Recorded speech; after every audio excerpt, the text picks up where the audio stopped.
सोचा कि अचानक से चैट जीपीटी, गूगल या फिर अदर एआई असिस्टेंट बंद हो जाए और जेन्युइनली आपको अपने से सोचकर आंसर या फिर एक ऐसे लिखना पड़े, तो क्या आप लिख पाओगे? तो शायद इसका आंसर होगा नहीं, क्योंकि हम एक ऐसे टाइम में आ चुके हैं जहां पे आंसर्स लिखना सबसे सस्ती चीज हो चुकी है। क्योंकि जब भी हमें कोई आंसर्स लिखने मिलता है या फिर कोई ऐसे लिखने मिलता है, तो या तो हम उसे चैट जीपीटी करते हैं या फिर उसको हम गूगल से निकाल के लिख लें। और जब भी आंसर्स बहुत सस्ती हो जाती है तो थिंकिंग जो होती है वो टोटली इररिलेवेंट हो जाती है। आज की वीडियो एआई के अगेंस्ट नहीं है, ना ही ये टेक्नोलॉजी के अगेंस्ट है, बट ये वीडियो है ह्यूमन ब्रेन के फ्यूचर के लिए कि कैसे एआई हमारे ब्रेन को अफेक्ट करता है और क्यों हम अपनी इंटेलिजेंस को लूज कर रहे हैं, और सबसे इंपॉर्टेंट, इस रेस में सरवाइव कौन करेगा। हमें लगता है ना कि हमें अपने ब्रेन को आराम देना चाहिए, बट एवोल्यूशन ने ह्यूमन ब्रेन को कंफर्ट के लिए बनाया ही नहीं है जितना कंफर्ट हम उसे देते हैं। इनका डेवलपमेंट ही हुआ है ताकि वो चीजों को सोच सके, प्रेडिक्ट कर सके और कॉम्प्लेक्स प्रॉब्लम को सॉल्व कर सके। अगर टेक्निकली बात करें तो cognitive thinking equals to survival advantage. और इसीलिए जब कॉम्प्लेक्स थ्योरम, कैलकुलेशंस डेवलप हो रहे थे तो ना ही कोई गूगल था, ना ही चैट जीपीटी, सिर्फ और सिर्फ ह्यूमन ब्रेन था, और इसी ह्यूमन ब्रेन ने एआई तक को डेवलप किया। हमारा सबसे बड़ा डिमेरिट है कि हम प्रॉब्लम को सॉल्व करने से पहले ही उसे अवॉइड कर देते थ्रू एआई। या तो हम चैट जीपीटी कर लेते या तो फिर हम गूगल कर लेते।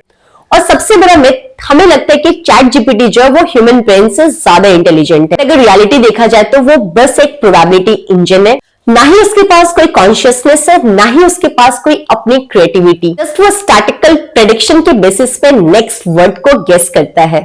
और जब भी हम एआई जैसा आउटपुट एक्सेप्ट करने लगते हैं विदाउट थिंकिंग, तो हम अपनी थिंकिंग को डाउनग्रेड कर लेते हैं। कभी सोचा है कि ब्रेन शॉर्टकट्स क्यों ढूंढता है?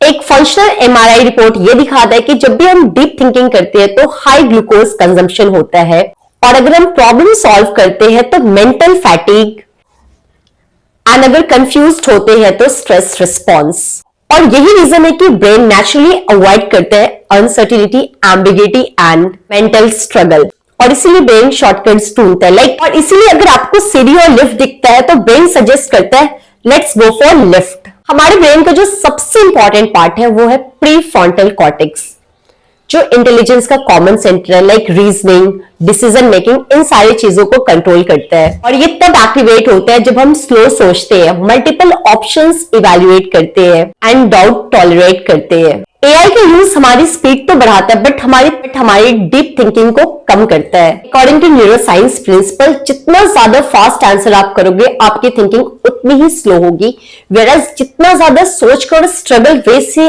आप आंसर्स करोगे, थिंकिंग उतनी डीप होगी। और जब ब्रेन का काम कोई और करने लगता है तो ब्रेन कॉग्निटिव ऑफलोडिंग मोड में चले जाता है। और इसलिए जब हम कैलकुलेटर यूज करते हैं तो नंबर सेंस लॉस करते हैं, जीपीएस यूज करते तो नेविगेशन, एंड एआई तो रीजनिंग लॉस करते हैं।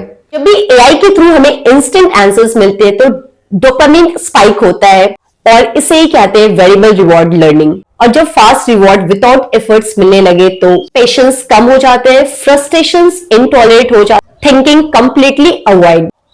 फ्यूचर में एआई सबके पास होगा, आंसर्स सबके पास होंगे, बट ब्रेन अपनी judgement, independent thinking, ethical reasoning को लॉस कर चुका होगा। And the final truth is AI हमसे ज्यादा इंटेलिजेंट हो सकता है, बट तब जब हम अपना ब्रेन यूज करना बिल्कुल ही छोड़ दे। चैट जीपीटी बस एक टूल है, बट ह्यूमन ब्रेन एक इकोसिस्टम है। टूल्स पावरफुल हो सकते हैं, बट इंसान की सोच एंड ब्रेन यही फ्यूचर डिजाइन करेगी। सो कमेंट करो, I choose thinking over shortcuts.